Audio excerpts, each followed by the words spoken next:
السلام علیکم ورحمۃ اللہ وبرکاتہ۔ وعلیکم السلام ورحمۃ اللہ وبرکاتہ۔ الحمدللہ آج خوشیوں کا دن یعنی عید کا دن۔ الحمدللہ آج ہم ہی نہیں پوری دنیا کے کونے کونے میں عید الفطر بڑی دھوم دھام سے منائی جا رہی ہے۔ بے شک اہل ایمان کا شیوا ہے جب رمضان المبارک کی پوری طرح سے جو بندہ مومن عبادت کر لیتا ہے، عبادتوں سے اپنے آپ کو مالا مال کر لیتا ہے، تو اللہ تبارک و تعالیٰ کی طرف سے خوشی کا پیغام جس کو ہم عید کہتے ہیں۔ ایک مرتبہ حصول برکت کے لیے درود پاک پڑھیں۔ اللہم صلی علی سیدنا و مولانا محمد وعلی آل سیدنا و مولانا محمد وبارک وسلم۔ صلو علیہ صلاۃ و سلام علیک یا رسول اللہ صلی اللہ تعالی علیہ وسلم۔ آج عید کا دن ہے، عید کی خوشیاں منائی جاتی ہیں، اور یہ رمضان المبارک کا خاص تحفہ ہے۔ تو حضور میں آپ سے یہ عرض کرنا چاہتا ہوں، عید کیوں منائی جاتی ہے اور اسے عید کیوں کہا جاتا ہے؟ سبحان اللہ۔ حضرت علامہ حافظ و قاری محمد کامل صاحب قبلہ نے بڑا اچھا سوال عید سے متعلق پوچھا۔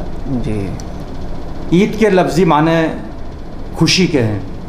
بے شک۔ اب کس طرح کی خوشی کہ اللہ تبارک و تعالیٰ نے اس عید کے اندر خوشیوں کا تحفہ اپنے محبوب بندوں کو عطا کیا ہے۔ بے شک بے شک۔ جس بندہ مومن نے پورے 30 دن رمضان المبارک کا پورا پیارا مہینہ عبادتوں میں گزار دیا، بے شک، تراویح میں گزار دیا، تلاوتوں میں گزار دیا، جی جی جی، بھوک اور پیاس سے گزار دیا، بے شک، صدقے اور خیرات سے گزار دیا، جی جی، پورا تپ اور اپنی صبر و رضا کے اوپر اس پورے مہینے کو گزار دیا، اور اس کے اندر بڑی مشقت والی راتیں آئی، اس راتوں کے اندر عبادتیں کر کے اس مہینے کو گزار دیا، اللہ کی خوشنودی حاصل کرنے کے لیے گزار دیا، اللہ کو راضی کرنے کے لیے گزار دیا، جی، تو پھر اللہ تعالیٰ اپنے ایسے بندوں کو مایوس نہیں رکھتا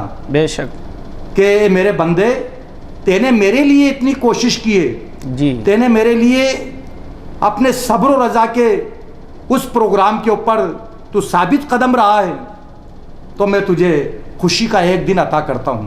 سبحان اللہ۔ رمضان کے 30 دن گزر جانے کے بعد اللہ تبارک و تعالیٰ نے اپنے بندوں کو انعام کے طور پر جو دن عطا کیا اس کو عید کہتے ہیں۔ کہا جاتا ہے۔ سبحان عید اللہ۔ لوگ سمجھتے ہیں کہ بھئی کہ ایک ہی عید ہوتی ہے، یا بہت سے لوگ سمجھتے ہیں کہ بھئی دو عید الاضحیٰ دو عید ہوتی ہے، جی، لیکن میں حضرت آپ کو کی بارگاہ میں عرض کرنا چاہوں کہ عید 3 ہوتی ہے۔ سبحان اللہ۔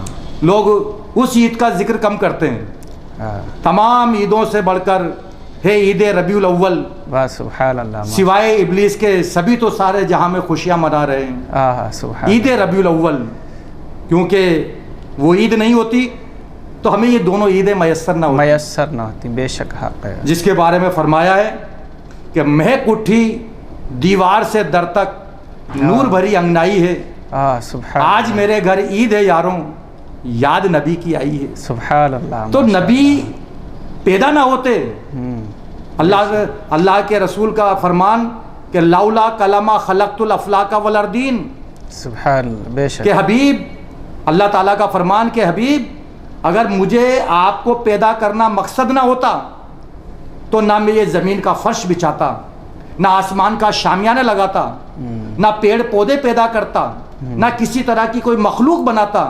جی، معلوم ہوا کہ یہ زمین جس کے اوپر ہم چل رہے ہیں، یہ نبی اکرم جناب محمد رسول اللہ صلی اللہ علیہ وسلم کی آمد کا صدقہ ہے، بے شک، اور جس آسمان کے شامیانے کے نیچے ہم بیٹھے ہیں یہ بھی ہمارے آقا نبی اکرم صلی اللہ علیہ وسلم کے آمد کا صدقہ ہے۔